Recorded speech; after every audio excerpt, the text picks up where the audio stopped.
Buonasera, benvenuti al TG Sicilia, vediamo i nostri titoli. A Palermo maggiori controlli nella movida e nelle aree abbandonate, lo annuncia il prefetto al tavolo del Comitato Provinciale per l'Ordine e la Sicurezza. Torna in carcere il più giovane del branco, tutti gli arrestati per lo stupro di gruppo al Foro Italico trasferiti in altre strutture per proteggerne l'incolumità. La magistratura indaga su chi ha condiviso il video. Io non sono carne. Nella rete la mobilitazione contro lo stupro e la caccia alle immagini della violenza di gruppo. Tanti i volti noti della politica e dello spettacolo che condannano le depravazioni del web. A Catania nasce una chat Telegram per la sicurezza delle donne. Ti scippo a testa, gravi minacce alla sindaca di Termini Imerese, Maria Terranova, che si batte per la legalità e il decoro urbano della sua città. Il governatore Schifani e Lanci esprimono solidarietà. Caro contro esodo, benzina, voli, traghetti e salato il conto per chi rientra dalle vacanze. Oggi sulle strade siciliane code e rallentamenti in autostrada e agli imbarchi dei traghetti attese anche di 2 ore. A Marsala la scoperta dell'antichissimo mestiere dei salinari. Nel nostro TG le suggestive immagini della raccolta in notturna dell'oro bianco, girate nelle saline dello Stagnone. La Sicilia dice addio alle cabine telefoniche, finisce un'epoca fatta di antiche comodità, romanticismi e segreti. Il nuovo Massimino, il restyling, restituisce ai catanesi uno stadio migliore rispetto alla passata stagione. L'impianto è ormai pronto per la prima di campionato contro il Crotone in Serie C.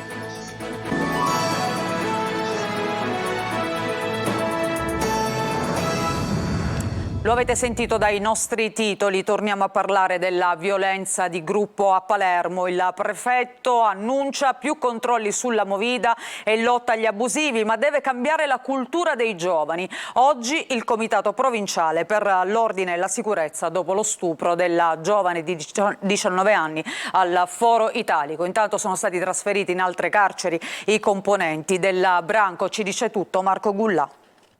Non colpevolizzerei questa città che l'episodio è gravissimo, va condannato e soprattutto noi dobbiamo favorire il cambiamento della cultura. Un cambiamento culturale ma non solo, anche un presidio rafforzato per la zona della Vucciria, più controlli e mettere in sicurezza le aree abbandonate di Palermo. Al termine del Comitato Provinciale per l'Ordine e la Sicurezza che si è riunito questa mattina dopo il caso della violenza sessuale del Foro Italico, il prefetto Maria Teresa Cucinotta annuncia nuove misure nella zona del mercato della Vucciria e del centro storico. Bisogna reprimere ma al contempo educare, è il messaggio che il prefetto ha voluto mandare in un momento delicato per la città di Palermo. Il minorenne che ha partecipato alla violenza e che è stato scarcerato da ieri è nuovamente recluso al carcere Malaspina. È bastato leggere alcuni messaggi scambiati con un amico e alcuni post pubblicati sul profilo TikTok per convincere il giudice ad aggravare la misura cautelare.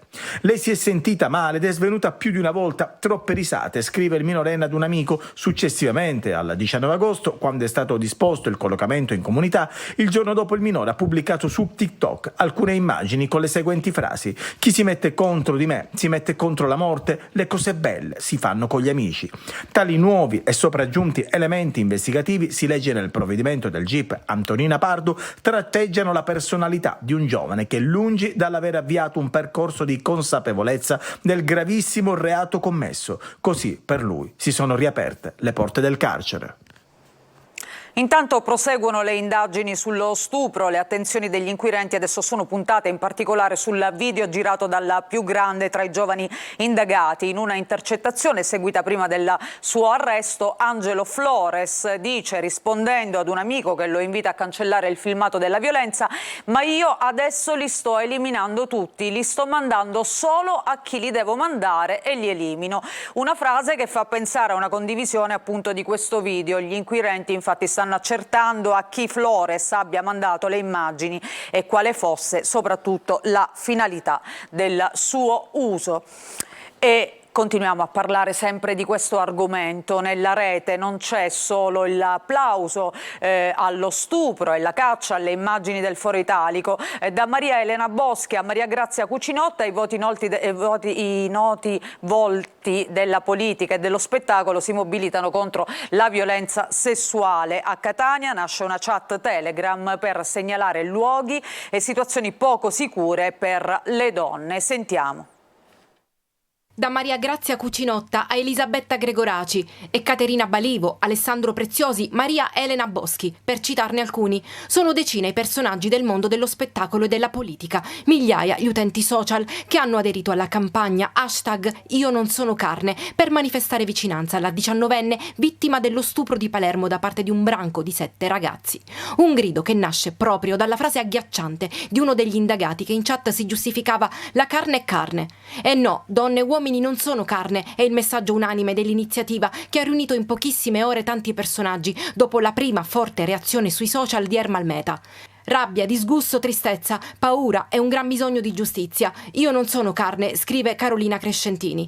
Oggi tocca a noi scendere in campo, dobbiamo essere libere di dire no ad una relazione tossica senza rischiare la vita. Servono pene esemplari, non possiamo più sentire se l'è cercata, scrive in un lungo messaggio Adriana Volpe. Se da un lato c'è una grande mobilitazione contro la violenza, purtroppo fatti di cronaca con vittime le donne non si arrestano. Accade a Caivano, in provincia di Napoli, 2 cugine di 13 anni violentate da un gruppo di 6 adolescenti al parco, o a Firenze dove una 26enne australiana alla pari, mentre si trova in discoteca, viene trascinata nei bagni del locale da un nigeriano che dopo aver chiuso a chiave abusa di lei, solo per citare gli ultimi. Una violenza dilagante, amplificata ancora di più dalla caccia irrefrenabile di notizie, dettagli, filmati da vedere e condividere sui social che nell'era della globalizzazione e della realtà virtuale creano una vera dipendenza. La sete di guardare un tempo si limitava al buco della serratura, oggi passa attraverso la rete. Ma c'è anche l'altra faccia, che i social li utilizza per fare gruppo e per lanciare messaggi positivi, come appunto la campagna Io non sono carne, o per ritrovarsi insieme, striscioni al petto e bandiere in mano, nelle manifestazioni nate a Palermo o a Catania, con un affollato corteo in via Etnea organizzato da Non Una di Meno e Mi Cuerpo Es Mio, insieme ad associazioni e movimenti contro la violenza. Qui è nata l'iniziativa di una chat Telegram Sorella, non sei sola, utile alle donne per segnalare momenti e luoghi in cui ci si sente poco sicure. Non Una di Meno si riunisce a Catania nella sede del consultorio Mi Cuerpo Es Mio in via Gallo 1 tutti i giovedì alle 19. Basta paura, dicono, è ora di trasformare la rabbia in forza collettiva. E adesso andiamo a Termini Imerese, dove la sindaca Maria Terranova, durante un sopralluogo, mentre sottolineava la necessità del rispetto delle regole e del decoro urbano, un gruppo di commercianti è stata minacciata da un ambulante che le avrebbe detto "ti scippo a testa". Subito la solidarietà del governatore Schifani. Sentiamo Simona Mazzone. Adesso basta. Poi avrò le critiche che avrò sospeso tutti i mercati che da 50 anni sono a Termini Imerese. Benissimo, mi prenderò pure questa. Adesso chi non pulisce non mette piede a Termini Imerese. Lei è la sindaca di Termini Imerese, Maria Terranova, e in questo video denuncia le condizioni di massimo degrado ambientale in cui vengono lasciate da alcuni commercianti le aree mercatali settimanali e del contadino, nelle quali hanno la possibilità di vendere la merce anche ambulanti provenienti da fuori città. È inaccettabile vedere come viene lasciata la nostra città. E adesso si prenderanno provvedimenti seri, perché è inaccettabile, perché una città che accoglie, una città che ti fa lavorare deve essere rispettata e merita di essere rispettata. Una bacchettata che evidentemente non è piaciuta a qualcuno. Il giorno dopo aver postato il video su Facebook, la sindaca è stata minacciata, come lei stessa, nell'epoca in cui anche le denunce sono social, racconta sul suo profilo. Durante un giro ispettivo, mentre sottolineava la necessità del rispetto delle regole e del decoro urbano a un gruppo di commercianti, uno di loro, racconta la Terranova, le avrebbe detto "ti vegno a cerco e ti scippo a testa". In questa frase c'è violenza, ottusità, prepotenza e squallore, commenta la sindaca, che definisce quell'atteggiamento tipico di chi pensa di poter sputare in faccia agli altri e di farlo impunemente. Il commerciante si è beccato una denuncia da parte della Terranova, alla quale è arrivata la solidarietà da buona parte del mondo politico e istituzionale. Il presidente siciliano Schifani le ha telefonato, dando il proprio sostegno e quello della giunta all'azione di affermazione dei valori di legalità e di rispetto delle regole. Sono certo, conclude il governatore, che Maria Terranova non si farà intimidire da simili simili atti inqualificabili e inaccettabili. Per il presidente della Commissione regionale antimafia Cracolici la legalità passa anche attraverso il rispetto delle regole e dell'ambiente. In questo compito gli amministratori locali sono spesso esposti. Un fatto questo evidenziato dal presidente dell'ANCI nazionale De Caro, che con ANCI Sicilia esprime vicinanza al primo cittadino termitano. Nessuna intimidazione riuscirà mai a fermare o a condizionare il lavoro che donne e uomini coraggiosi svolgono ogni giorno al servizio delle proprie comunità. Vasto incendio in un costone a Ragusa Ibla, a provocarlo le scintille di un lavoro di saldatura e la successiva esplosione di una bombola di gas raggiunta dalle fiamme. Arrestato un uomo di 69 anni ritenuto responsabile di questo rogo. Poi terzo incendio in pochi giorni invece a Gibil Rossa nella zona di Misilmeri. Per domare le fiamme e mettere in sicurezza le abitazioni sono intervenute 4 squadre dei vigili del fuoco e un elicottero della Forestale. E adesso invece parliamo di questa primavera giornata di controesodo sulle strade siciliane, code e rallentamenti tra Villafranca e Messina sulla A20 e agli imbarchi dei traghetti, attese anche di 2 ore, ma soprattutto sul rientro pesa il caro prezzi, soprattutto per quanto riguarda la benzina. Sentiamo Francesco Triolo. È l'estate del caro prezzi, quella che sta per concludersi in questo weekend. 11 milioni gli italiani in strada nel fine settimana, secondo ANAS, che hanno dovuto fare i conti con l'aumento anche del costo della benzina e di tutti i mezzi di trasporto. A fare i conti in tasca agli italiani ci ha pensato Assoutentica, ha evidenziato come chi rientrerà in auto troverà la benzina self-service in autostrada ben oltre i 2 euro al litro, con punte fino a quasi 2,8 sulla 21 Torino-Piacenza per la benzina servita. Ed anche in città i prezzi medi non scherzano. Non va meglio per chi sceglie il traghetto. Per un Palermo-Genova, 2 adulti, 2 figli e auto si spendono il 27 agosto 801 euro e sui treni è rincaro del 3% annuo. Assolutamente ha verificato il prezzo delle tratte principali dalle 2 isole anche per i voli, che si aggirano intorno ai 300 euro. I voli più cari sono Palermo-Milano da 284 euro, Palermo-Bologna da 240, Palermo-Genova da 300, Palermo-Torino da 274, Catania-Milano da 220 euro, Catania-Roma da 228, Catania-Pisa da 328 euro, Catania-Genova da 253 euro. Con queste prospettive quindi si ritorna dalle vacanze e l'attenzione è alta sulle autostrade siciliane. Code e rallentamenti a causa del traffico intenso sono segnalate lungo l'autostrada 20 Messina-Palermo nel tratto tra Villafranca e Boccetta in direzione Messina, sabato 26 dalle 8 alle 16 e domenica 27 agosto dalle 7 alle 22 sarà in vigore il divieto di transito dei mezzi pesanti. Agli imbarcaderi di Messina invece attese anche di 2 ore. Dalle 12 di questa mattina sino alle 16 si è registrato un aumento costante dei mezzi in arrivo dallo svincolo di Boccetta e diretti agli imbarchi di Caronte Tourist e di Blue Ferris.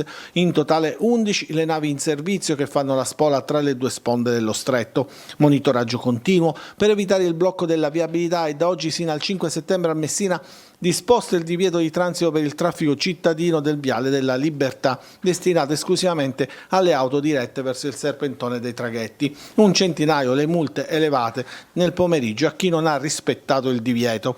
Autostrade Siciliane consiglia agli automobilisti che intendano traghettare lo stretto di uscire allo svincolo di Messina Centro se diretti agli approdi Blue Ferris e allo svincolo di Messina Giostra se diretti agli approdi Caronte e Tourist. Ultimo weekend di agosto che si preannuncia caratterizzato da caldafoso e possibili temporali tra bollina arancione per le ondate di calore ed allerta gialla per rischio meteo. Le temperature massime andranno dai 30 ai 34 gradi, ma quelle percepite toccheranno anche i 40 gradi a Messina e nel Siracusano. All'aeroporto di Palermo la polizia ha arrestato un 50enne russo che era appena atterrato. L'uomo era stato condannato per terrorismo dalla Federazione Russa. Nei suoi confronti era pendente un ordine di cattura internazionale. Un motociclista invece di 37 anni è morto in un incidente stradale avvenuto su una strada provinciale vicino a Scordia in provincia di Catania. La moto si è scontrata con un furgone. Per il giovane alla guida non c'è stato nulla da fare. E ancora sempre per la cronaca, 4 banditi hanno rapinato l'agenzia Unicredit di Giardini Naxos in provincia di Messina. 3 di loro hanno fatto irruzione nella banca mentre un complice è rimasto all'esterno per fare il palo. Secondo una prima stima dei carabinieri il bottino sarebbe di 100.000 euro. Ieri l'ultimo saluto a Natale Bruno, il nostro collega scomparso improvvisamente martedì notte nella sua Mister Bianco, dove si sono svolti i funerali. Una persona per bene e un cronista di prim'ordine, così lo ricordano amici e colleghi. Tonino De Mana. Nella sua Mister Bianco, epicentro di un terremoto che ha sconquassato gli animi per la sua prematura scomparsa, giunta improvvisamente a soli 59 anni, Natale Bruno ha unito tutti. Familiari, in testa la coraggiosa mamma Teresa e al suo fianco l'inseparabile Santa. Istituzioni, rappresentanti delle forze dell'ordine, colleghi, amici e tanta gente comune che gli hanno tributato l'ultimo saluto nella chiesa madre. Sulla bara tanti fiori, una foto ed un microfono, uno degli strumenti del mestiere di noi giornalisti. In oltre 30 anni di onorata carriera spesa tra TV, la sua telecolor e carta stampata, Natale aveva intrecciato rapporti con centinaia di persone. Ha raccontato con dovizia di particolari fatti di cronaca di mezza Sicilia. Si è ritrovato nel bel mezzo di una scossa di terremoto in diretta mentre conduceva il telegiornale. Lui, impassibile, è andato avanti. E non erano impassibili, invece, i tanti presenti che hanno voluto stringersi attorno per l'ultimo saluto. Alcuni hanno voluto ricordarlo con una testimonianza, come i colleghi Francesco Lamiani e Roberta Lunghi, entrambi assaliti dalla commozione. Tu sarai mancanza, ma noi prenderemo tu, professore.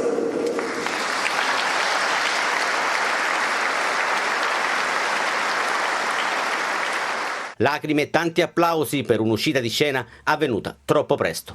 Ciao Natale, la tua redazione.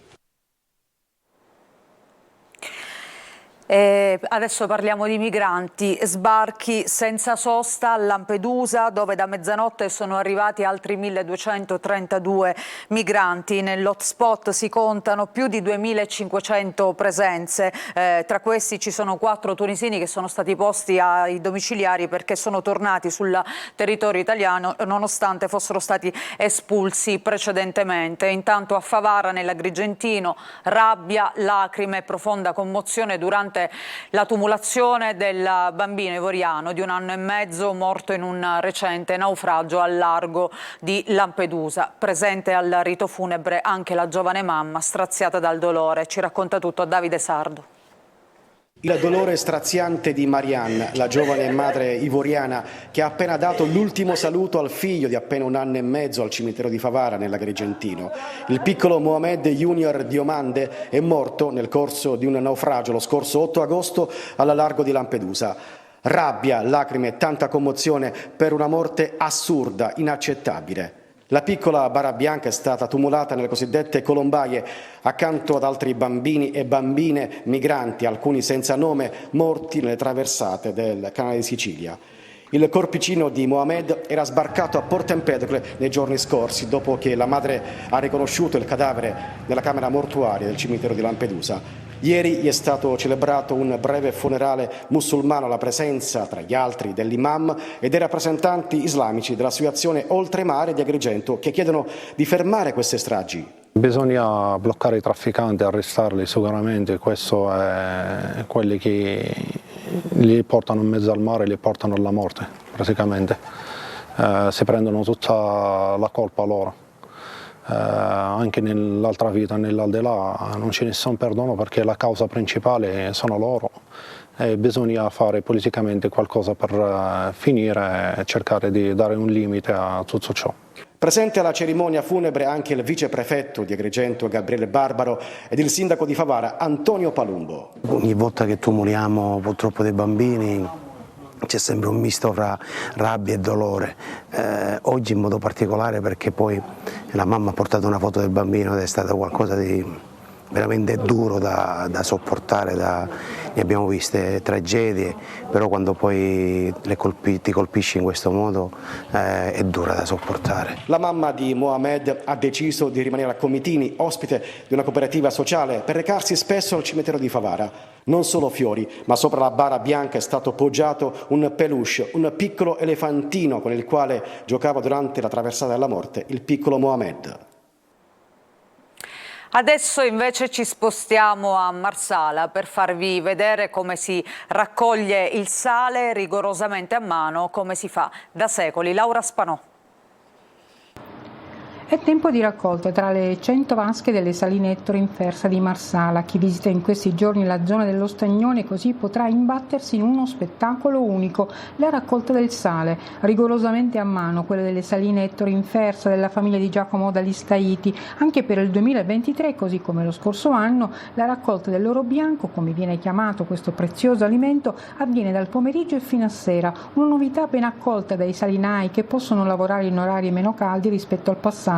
Qui è possibile vedere i salinari della Sosalt, eredi della tradizione di un mestiere antico e affascinante, faticoso ma ricco di significati storici e culturali, dal pomeriggio alla mezzanotte muoversi nelle vasche che si trovano nel cuore dello Stagnone, pale piatta alla mano a perpetuare la tradizione secolare del raccolto manuale che consente di selezionare il sale integrale con il suo equilibrio di oligoelementi, magnesio e potassio e che non ha bisogno di alcuna lavorazione per essere consumato direttamente sui cibi. L'obiettivo è continuare la tradizione e la memoria e nel contempo incentivare il turismo. Non far morire la memoria significa in questo caso non far morire questo mestiere ormai iscritto nel DNA dei salinari di Trapani, Nubbia, Marausa, Birgi, Marsala e significa tramandare tradizioni e tecniche che non si possono fare scomparire. Quest'anno la raccolta è partita in ritardo a causa delle condizioni meteo di fine maggio e giugno, quando ancora pioveva, da appena 2 settimane e si prevede una perdita del 25% della produzione. L'addio alle cabine telefoniche. Gli ultimi telefoni pubblici saranno rimossi domani in tutta la Sicilia. È la fine di un'epoca durata più di 70 anni, fatta di gettoni, code, corse per prendere la cornetta, telefonate più o meno segrete ai fidanzati e anche ai genitori per avvertire di essere arrivati a destinazione. E allora sentiamo tutto in questo servizio di Eva Spampinato.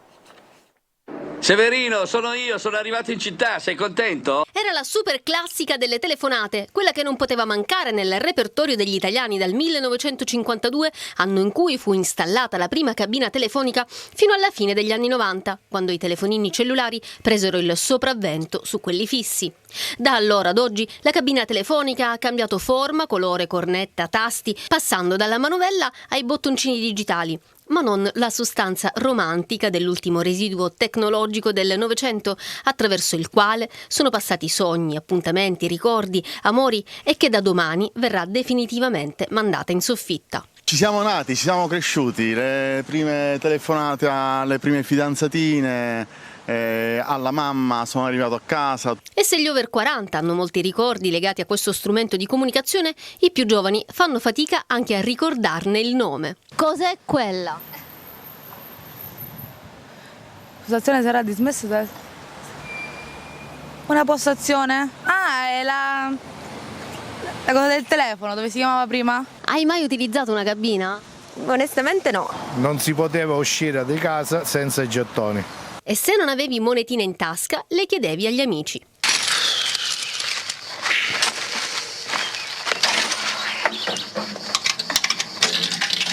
C'è poi chi la cabina la utilizzava per le chiamate anonime. Pronto? Vigili urbani di Pietrammare? Questa è una telefonata anonima, neanche noi lo sappiamo chi siamo. E chi per gli scherzi telefonici.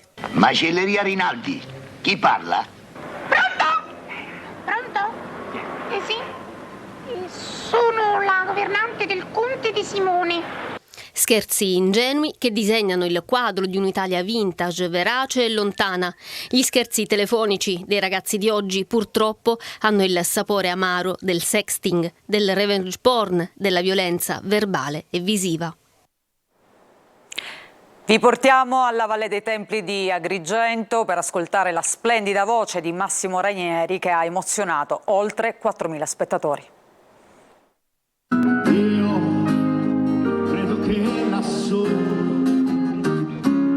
C'era un sorriso anche per me, la stessa luce.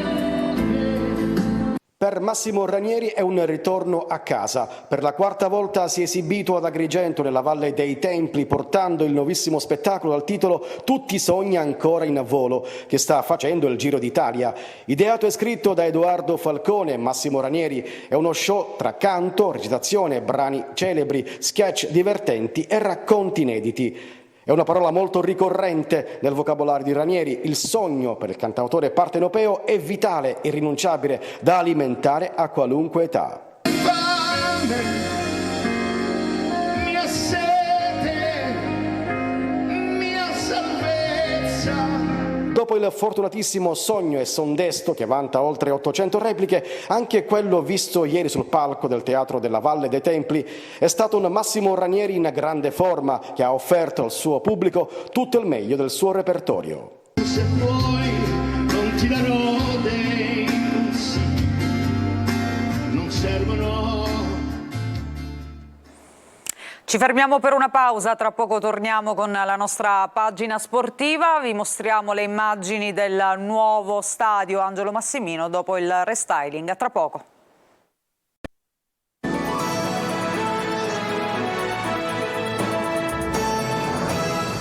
Seconda parte del nostro giornale, apriamo la pagina di calcio a una settimana esatta dall'avvio della Serie C. Ecco in anteprima lo stadio Angelo Massimino che sarà consegnato in tempo per la prima di campionato che vedrà opposto il Catania al Crotone. Sentiamo Marco Carli. Il colpo d'occhio del Massimino una settimana dal via del campionato, una corsa contro il tempo, le tappe bruciate per consegnare lo stadio non nel febbraio del 2024 come previsto ma prima dell'esordio del Catania in Serie C. Gli interventi sul manto erboso, rasato per consentire all'erba di respirare meglio e avere un green dal colore uniforme in seguito. La nuova pista d'atletica rigenerata e poi i seggiolini in tutto lo stadio, questi quelli della tribuna VIP, l'illuminazione e i posti recuperati per gli spettatori con i lavori che hanno ridotto lo spazio per il settore ospiti. I settori essenziali consegnati 6 mesi prima è sicuramente un miracolo. E più tanti altri lavori silenziosi sull'antincendio, sull'impianto idrico, uno step che parte dall'ultima partita con il Sorrento, ahimè, la brutta partita con il Sorrento, sino ad oggi, quindi davvero poco tempo, in poco tempo sono stati conclusi tanti progetti in tanti settori. Il tempo corre ma poi ci sarà spazio per altri interventi. Proprio ieri abbiamo fatto un sopralluogo proprio col sindaco Trantino per vedere lo stato dell'arte e devo dire lui è rimasto molto soddisfatto. Ci sono ancora tante cose da fare, tante piccolezze da sistemare, dalla verniciatura un po' di tutte le tribune, dalla sistemazione di altri bagni, dalla collocazione del maxi schermo che sarà fatto proprio subito dopo la prima partita, così come anche l'impianto audio sarà installato nelle prossime settimane e quindi tanti piccoli lavori che naturalmente non sono influenti sull'inizio del campionato, perché come sapete le cose fondamentali sono state comunque tutte portate avanti e quindi siamo certi di arrivare all'appuntamento dell'1 settembre appunto in tempo per poter disputare Catania-Crotone.